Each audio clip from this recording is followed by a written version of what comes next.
Welcome to English Amplify, your space to grow your mind, improve your English, and learn life-changing ideas through the world's most powerful books.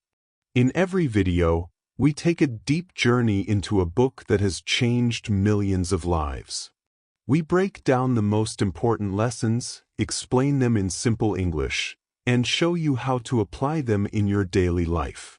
So sit back, relax, and let's explore today's book, one idea at a time. The Prophet by Khalil Gibran is not a traditional book. It is a collection of timeless teachings, short poetic chapters where a wise prophet shares his understanding of life, love, work, freedom, joy, sorrow, and the human soul. For almost 100 years, this book has guided readers around the world, because it speaks directly to the heart. Its language is simple but powerful. Its ideas are deep but easy to understand. In this summary, we will explore the essence of the Prophet's wisdom in 4 connected sections, using clear and friendly English, so that you can fully understand and apply the book in your own life. Now, let's begin our journey. He began to speak of love as if he were not teaching but remembering, as if he were unfolding something that had always lived inside the hearts of the people, but which they had forgotten in the noise of their days. Love, he said, is not the gentle visitor people imagine it to be. It does not come with soft footsteps or careful hands. It arrives like a tide, sometimes calm, sometimes wild, and when it enters, it does not ask for permission. It takes what is closed and opens it. It takes what is small and stretches it. It takes what is hidden and brings it into the light. Many have tried to welcome love only when it is pleasant, only when it brings laughter, only when it gives more than it takes. But love is a teacher that speaks in many voices. Sometimes it teaches through sweetness, sometimes through longing, sometimes through the ache that settles in the chest when the heart wants more than it can hold. And though people run from this ache, though they fear the feeling of being broken open, he told them gently that this breaking is not destruction. It is transformation. For a heart that has never been broken has never grown. He explained that love is not a path of complete comfort. It is a path of becoming. When you love, something within you deepens. You begin to see the world with a softer gaze, feel life with a fuller spirit. But this fullness does not arrive without a price. To receive love, you must also surrender the illusions you have built around yourself, the fears, the defenses, the pride that keeps you safe but small. Love asks for your willingness to stand without armor, to let another soul see you as you truly are, not as you pretend to be. This is why love often hurts.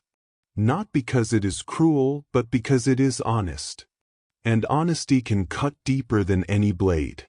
People listened, some with longing, some with fear. Many had loved and been wounded. Many had tried to close their hearts so they would not face loss again. But he reminded them that closing the heart does not protect it. It only keeps out the very thing it was made for. When the heart closes against pain, it also closes against joy. When it pushes away sorrow, it pushes away depth. And when it tries to avoid the storms of love, it also misses the rain that allows the soul to bloom. To love, he said, is to accept that you will feel deeply. And to feel deeply is to be alive. From the mysteries of love, he moved into the mysteries of marriage, although he spoke of marriage not as a law or a commitment written on paper, but as the meeting of 2 souls who choose to walk side by side. Marriage, he explained, is not the fusing of 2 beings into one. It is the partnership of 2 complete beings who choose to share their path. He spoke of the quiet beauty of standing together while still standing as oneself. For too often, people believe love means losing themselves in another, believing that closeness must mean sameness. But this is not the truth of love, nor the truth of marriage. Love grows best when each person remains rooted in their own spirit. He told them that two people in marriage should be like two trees growing close to one another. They provide shade for each other, companionship, comfort, but their roots do not entangle in a way that steals the other's nourishment. Each tree draws strength from its own soil, its own sunlight, its own rain. If trees stand too close, they fight underground for space. They grow weak, not strong. So too in marriage. If two people cling so tightly that they leave no room to breathe, they weaken the bond instead of strengthening it. But if they stand close yet separate, if they lean toward each other without losing themselves, then they grow tall and steady. Marriage is not possession. Marriage is not control. Marriage is not the demand that one soul must reflect the other. Instead, it is a companionship built on respect, where each person holds space for the other's individuality.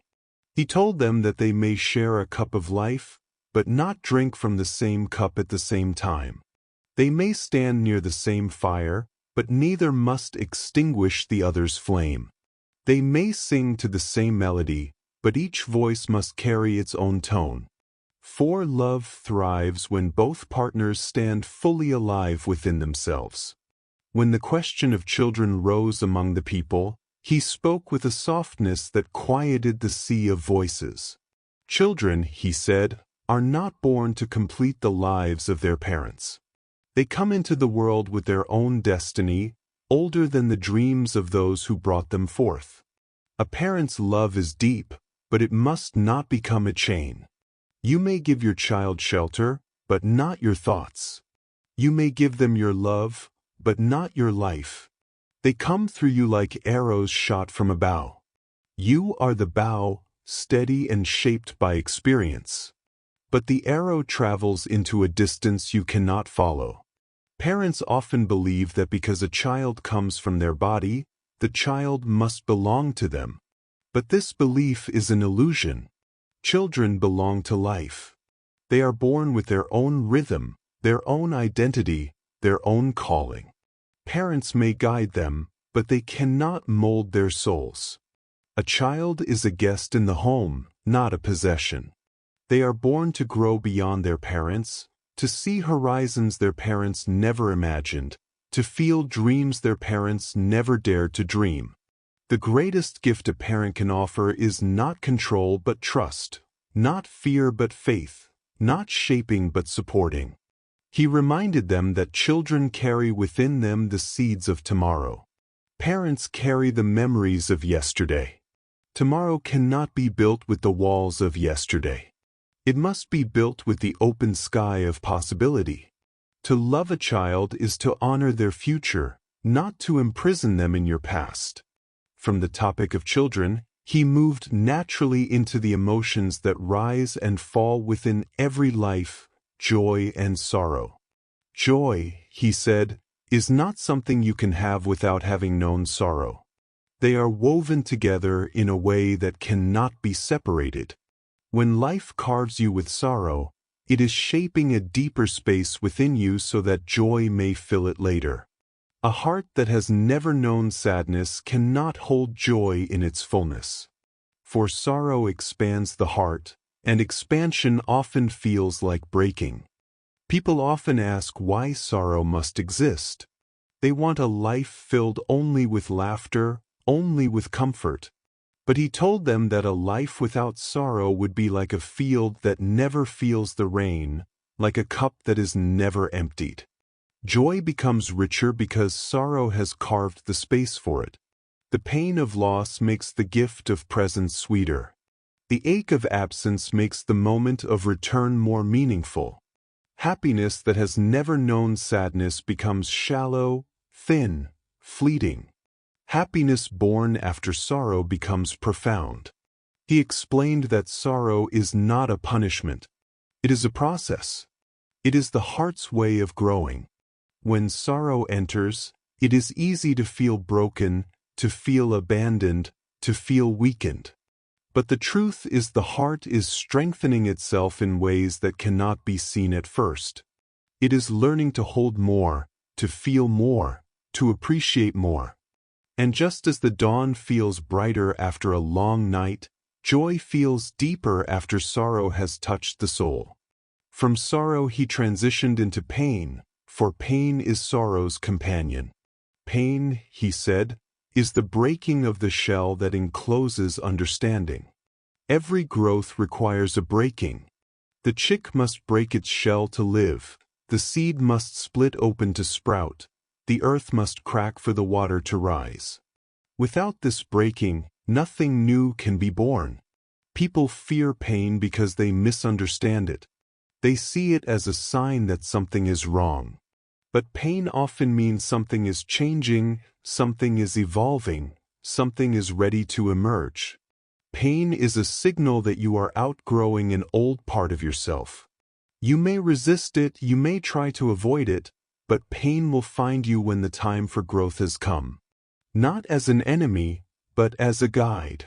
He told them that some pains come suddenly, like storms that catch you by surprise. Others come slowly, like shadows that lengthen at the end of day. But all pain carries a message. All pain holds a lesson. If you sit with your pain instead of running from it, it will tell you what needs healing. If you allow it to speak, it will show you where your heart is still closed. Pain is not a wall but a doorway. You step through it to become someone you were always meant to be. And then he spoke of time, the silent river through which every human life moves. People worry about time more than they worry about their own peace. They chase time as if catching it would save them. They fear time as if losing it would destroy them. But he told them gently that time is not outside of you. It flows within you. The past is not behind. It lives in your memory. The future is not ahead. It lives in your imagination. Only the present is real. He told them that many people live in the past, repeating old stories, holding old wounds, clinging to old joys that have already faded. Others live in the future, filled with worry about what has not yet happened, chasing dreams they have not prepared for, fearing outcomes they cannot control. But very few live in the moment where life actually exists. Always, the mind wanders into what was or what may be, missing what is. He encouraged them to slow down, to breathe, to notice the moment that is unfolding before them. For when a person truly enters the present moment, time itself softens. The past loses its weight. The future loses its fear. And life becomes clear. When he turned his thoughts from the inner world of the heart to the outer world of daily living, the people gathered even closer, for they wanted to understand not only love and sorrow, but the simple actions that filled their days, the work of their hands, the food on their tables, the homes they built, the clothes they wore, the pleasures they chased, and the beauty they often overlooked. They wanted to understand how a human being should live in the world while keeping the soul awake, for it is easy to speak of spirit but harder to live spirit in the middle of ordinary life. And so he began to speak of work. Work, he said, is not a burden as many imagine it to be. It is not something you do merely to earn your bread or fill your hours. Work is the visible movement of love. It is the way your soul expresses itself in action. A person who works without love is like a machine, functioning but not alive. But a person who works with love pours something sacred into everything they create. When you work with love, even the simplest task becomes meaningful. Whether you are shaping wood, tending fields, weaving cloth, guiding a child, baking bread, or writing words, you are leaving a piece of your spirit in the world. And this, he told them, is what gives life purpose. He warned them that when work becomes only a means to survive, life begins to feel empty.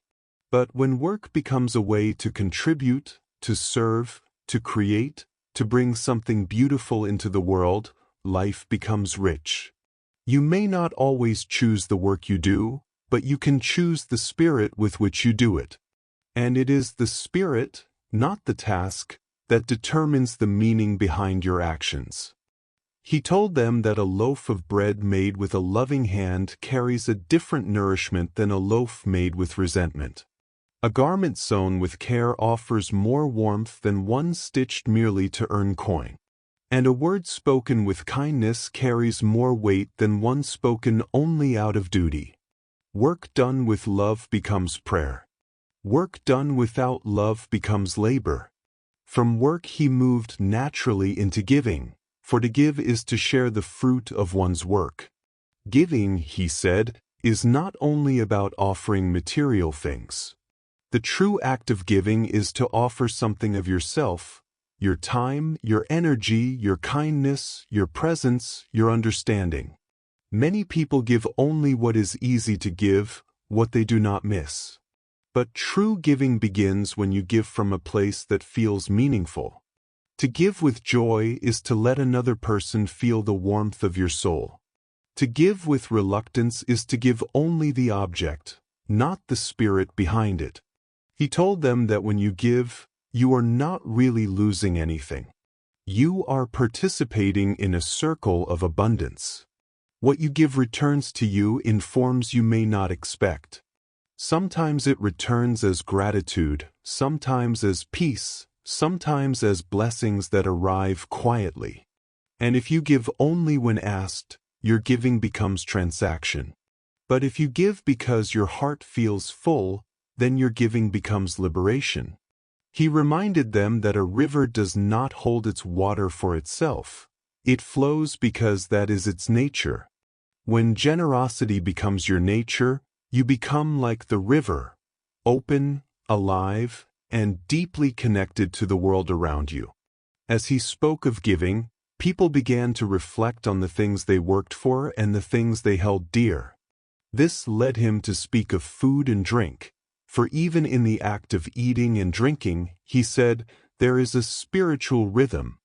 Every grain of wheat, every drop of water, every fruit on the tree is part of a cycle older than any human life. When you eat with gratitude, you are recognizing your connection to that ancient cycle. You are acknowledging that the earth provides not just for your body, but for your spirit as well. Many eat without awareness, swallowing food as if it were nothing more than fuel. But he told them that when you bring mindfulness to your meals, when you pause and give thanks even silently, you invite peace into your body. Food becomes nourishment, not habit. Drink becomes refreshment, not escape. And in those simple acts, life becomes sacred. From food he moved to the homes people build around themselves. A house, he said, is meant to offer shelter and rest, but it should never become a cage. Many people decorate their homes with such care that they begin to imprison themselves in comfort. They fear stepping outside, fear losing their possessions, fear anything that disturbs the small world they have built. But a home should be a place of renewal, not confinement. It should hold you, not bind you. A home filled with love breathes with its inhabitants, but a home filled with fear suffocates them. He reminded them that walls are meant to protect from storms, not to isolate you from life. The home should be an extension of the heart, warm, welcoming, open, but never a fortress built from fear. And then he spoke of clothes, which may seem simple but carry a deeper message. Clothes, he told them, should not hide the beauty of the body but should reflect the simplicity of the spirit. Too often people use clothing to disguise themselves, to create an image, to impress others, to pretend to be what they are not. But clothes cannot make a person worthy, only character can. The body beneath the clothing is sacred, and clothing should serve it with respect, not vanity. Simplicity, he said, is more beautiful than extravagance, for simplicity allows the truth of a person to shine through. When clothing becomes an expression of comfort and dignity rather than vanity and show, the person becomes more genuine in the eyes of the world. From clothing, he drifted into the topic of buying and selling, for the marketplace is where people often forget their humanity. He reminded them that trade should be based on fairness, not greed. When you buy something, you are not only exchanging coins, you are acknowledging the labor, the skill, the time, the effort, and the spirit that went into creating it. And when you sell something, you are offering not just an object but a piece of your work. Trade is sacred when both buyer and seller honor each other. But when one tries to take advantage of the other, the spirit of trade becomes corrupted. He urged them to be honest in their dealings, to value fairness over profit, to remember that wealth gained through exploitation carries a hidden cost. True wealth, he said, is built on integrity, not on accumulation. As he continued, his words grew gentler. He spoke of pleasure, not as something to be feared or chased blindly, but as a natural part of life. Pleasure becomes harmful only when it becomes the purpose of life rather than the flavor of it. When pleasure is balanced with purpose, it enriches the soul. But when pleasure consumes life, it leaves the soul empty. He reminded them that pleasure has its place, just as rest has its place. The key is balance. A person who seeks only pleasure becomes lost, but a person who denies pleasure becomes hardened. The heart needs moments of joy, of fulfillment, of delight, just as the earth needs sunlight. But it also needs discipline and meaning, just as the earth needs rain and darkness. Life is not built on extremes but on harmony. As he spoke of harmony, he turned their eyes to something many forget to notice: beauty. Beauty, he said, is not found only in grand things. It lives quietly in the world, waiting for those who have the eyes to see it. Beauty is not a face or a form. It is the whisper of truth behind all things. You can find beauty in the way sunlight touches the water, in the curve of a child's smile, in the stillness of dawn, in the lines on an aging face. Beauty is everywhere, but you must learn to see it. When you open your heart to beauty, life becomes richer. The ordinary becomes extraordinary. The mundane becomes meaningful. But when you close your eyes to beauty, even the most wonderful things lose their sparkle. He told them that beauty is a bridge between the outer world and the inner world. When you notice beauty, you awaken something inside yourself that already belongs to it. He explained that beauty is not only something you see, it is something you feel. You may stand before the ocean and feel beauty rise in your chest, or listen to a simple melody and feel something shift in your heart. These moments remind you that you are more than a body, more than a mind. You are a spirit capable of wonder. And wonder is the doorway to deeper understanding. When you allow yourself to feel beauty, you allow yourself to feel life more fully. The people stood silently, absorbing his words. They began to see the world differently, as if a veil had lifted and the smallest things now carried deeper meaning. They realized that work, giving, food, home, clothing, trade, pleasure, and beauty were not separate parts of life but interconnected threads. And when woven together with awareness, they created a life not of survival but of purpose. A life where the soul could breathe. A life where even the simplest act could become sacred.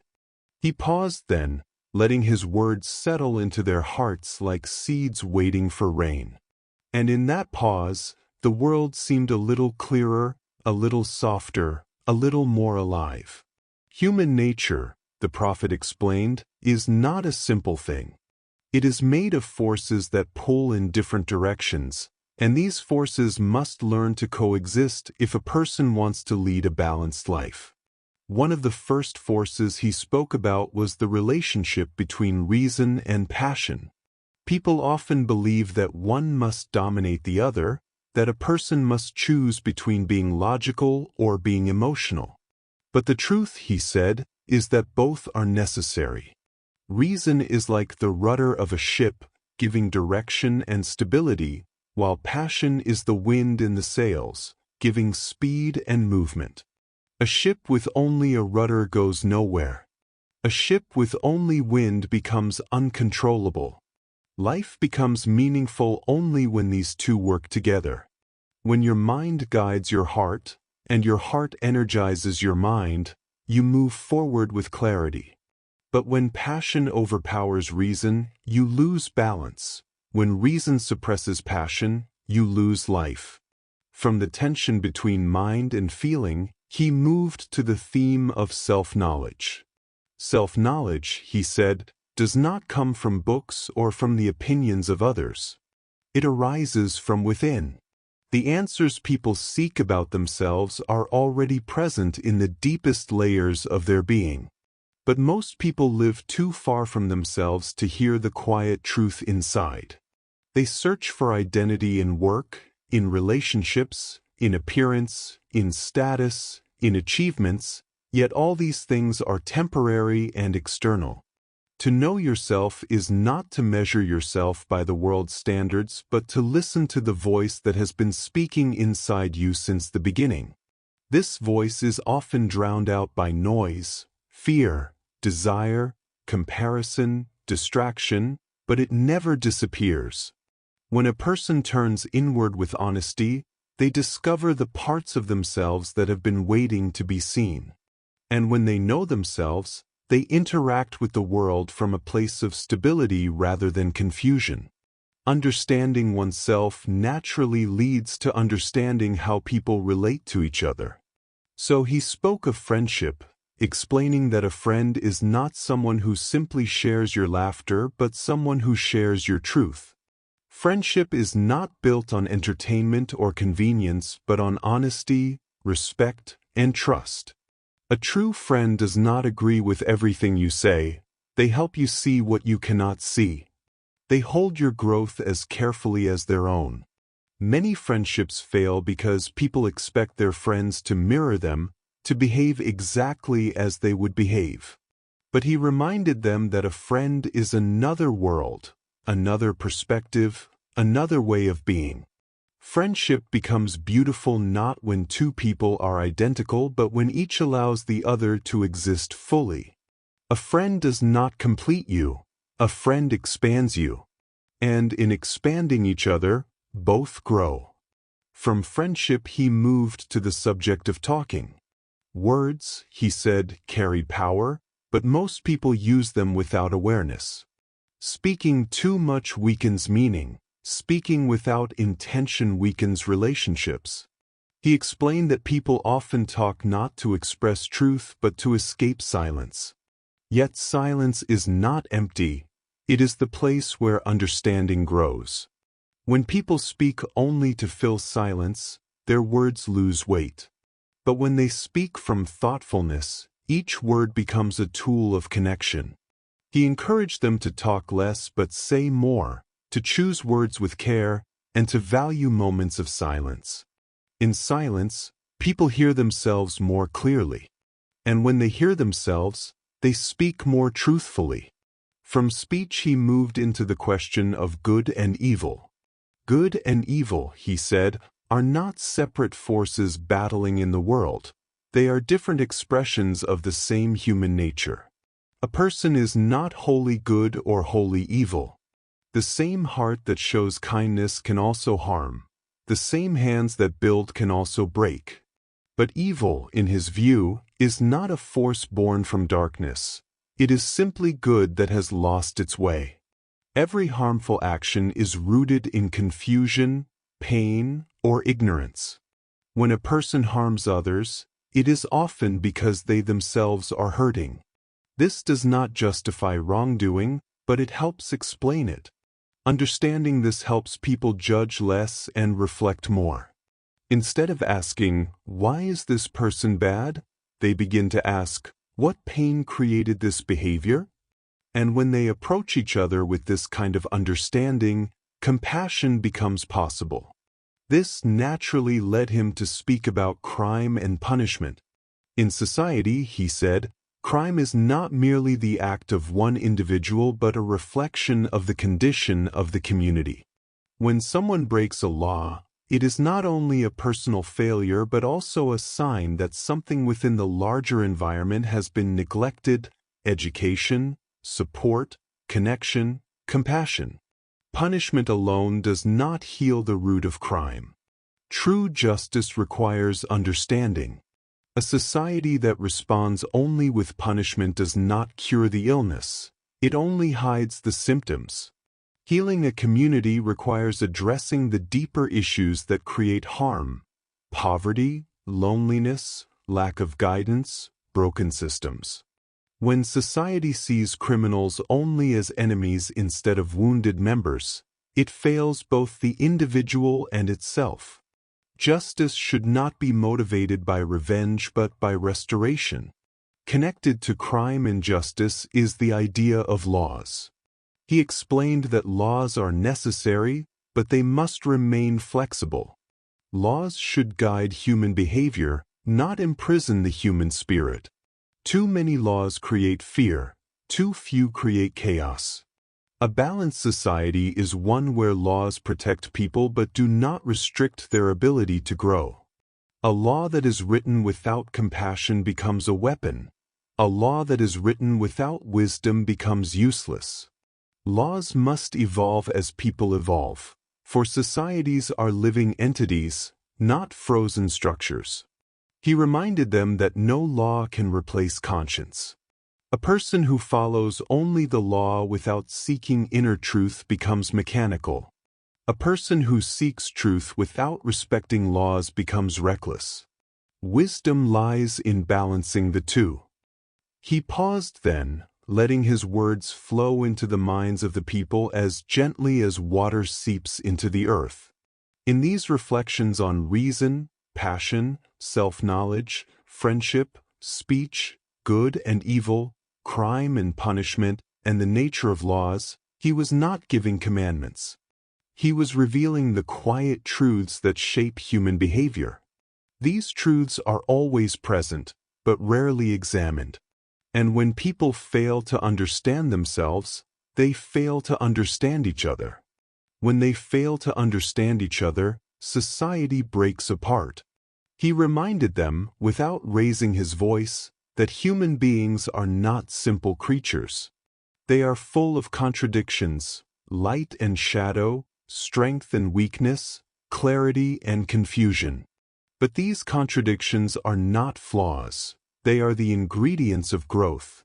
A person becomes wise not by eliminating their contradictions but by learning how to harmonize them. A society becomes healthy not by hiding its problems but by understanding them. And so, with a calm and steady tone, he invited them to look inward as well as outward, to examine not only what they do but why they do it, to recognize that every person they meet is carrying a story they cannot see, and that kindness is not something to give occasionally but something to become. Freedom, he said, is often misunderstood. People speak of freedom as if it is something outside themselves, something offered or taken by the world. But true freedom is born within. A person may live in a beautiful city, surrounded by choices and open skies, yet still feel imprisoned by their fears, their desires, their habits, and the expectations of others. And another person may live within limitations yet walk with a spirit untouched by chains. Freedom is not the absence of restriction, it is the absence of inner bondage. When you are ruled by your fears, you are not free. When you are ruled by the opinions of others, you are not free. When your happiness depends on things you cannot control, you are not free. Freedom begins on the day you choose to live from your own truth, even if the world around you disapproves. And it grows each time you release something that once held power over you. From this inner liberation, he moved into the subject of teaching. A true teacher, he explained, does not shape students into copies of himself. A true teacher awakens the student to themselves. Teaching is not the transfer of information but the invitation to discover inner wisdom. A student learns not from the words alone, but from the presence behind the words. The greatest teachers guide without forcing, illuminate without blinding, encourage without controlling. They lift the student to a point where the student no longer needs them. A teacher who needs to be admired has not yet learned humility. A teacher who fears being replaced has not yet understood growth. The purpose of teaching is not to create followers but to create more teachers, more seekers, more awakened minds. And if the student outgrows the teacher, it is not a failure, it is success. From teaching he turned toward prayer. Prayer, he said, is not a matter of words. It is not the repetition of lines or the recitation of requests. Prayer begins where speech ends. It is the movement of the heart toward the eternal. When you are grateful, you are praying. When you are silent and aware, you are praying. When you let yourself feel the presence of life without asking for anything, you are praying. Many speak to God as if He were far away, listening from a distance. But the divine listens from within, from the same place where your thoughts rise and your breath forms.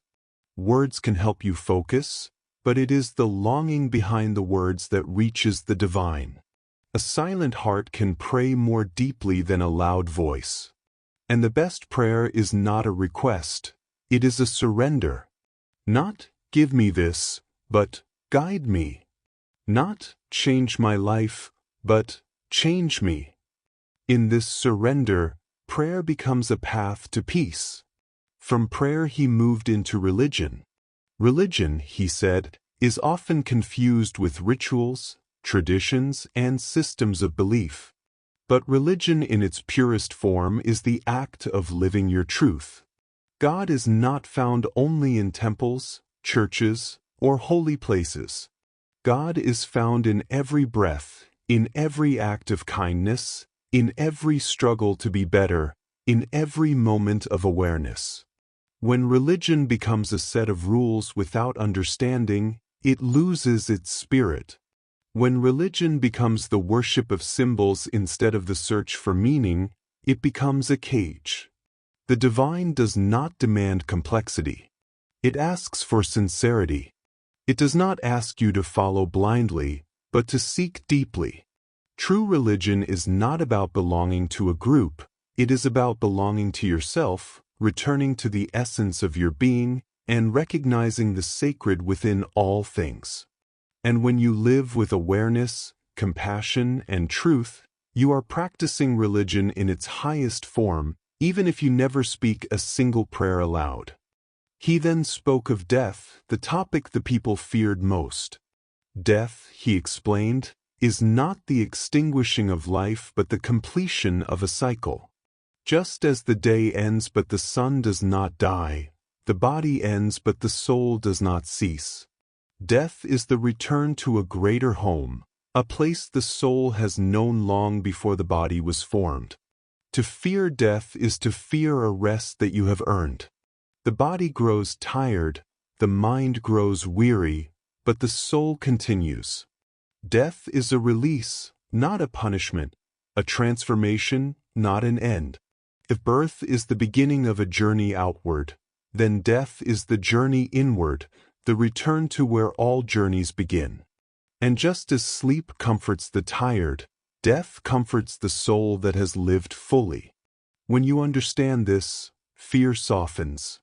You do not cling desperately to each moment, but you appreciate it more deeply because you know it is precious and temporary. He reminded them that life and death are chapters of the same book. You cannot hold one and reject the other. Life prepares you for death through love, through loss, through longing, through all the experiences that shape your soul. And death prepares you for another form of life. Those who fear death fear life as well, because they have not understood that both are gifts from the same source. When you live with awareness, death becomes less frightening. You begin to honor your days, to use your time wisely, to treat others with tenderness, because you understand that everything is limited and beautiful for that reason. As he prepared to leave the people of the city, his final message carried the weight of all he had spoken before. He told them that everything he shared was not his own wisdom alone, but the wisdom that life gives to anyone who listens. Each person carries this wisdom within themselves, but few take the time to uncover it. Life speaks through love, through pain, through joy, through silence, through relationships, through solitude. The world is always teaching, but not everyone pays attention. If they remembered anything he said, he hoped it would be this: look within, look around, and live with awareness. Everything you need to know is already hidden in the everyday moments you overlook. And so, with steady steps and a peaceful heart, he departed from them, not as someone who leaves forever, but as someone who trusts that the journey continues. Wisdom does not end when the teacher leaves. It begins. The lessons he offered were not meant to be carried as words, but as ways of living. And as the people watched him go, they understood that he had not given them answers. He had given them themselves. Thank you for watching this summary on English Amplify. I hope these ideas opened your mind, touched your heart, and gave you something valuable to use in your own life. If you enjoyed this video, make sure to subscribe for more powerful book summaries, life lessons, and simple English explanations. Until then, keep learning, keep growing, and remember, every page you read brings you closer to a better version of yourself.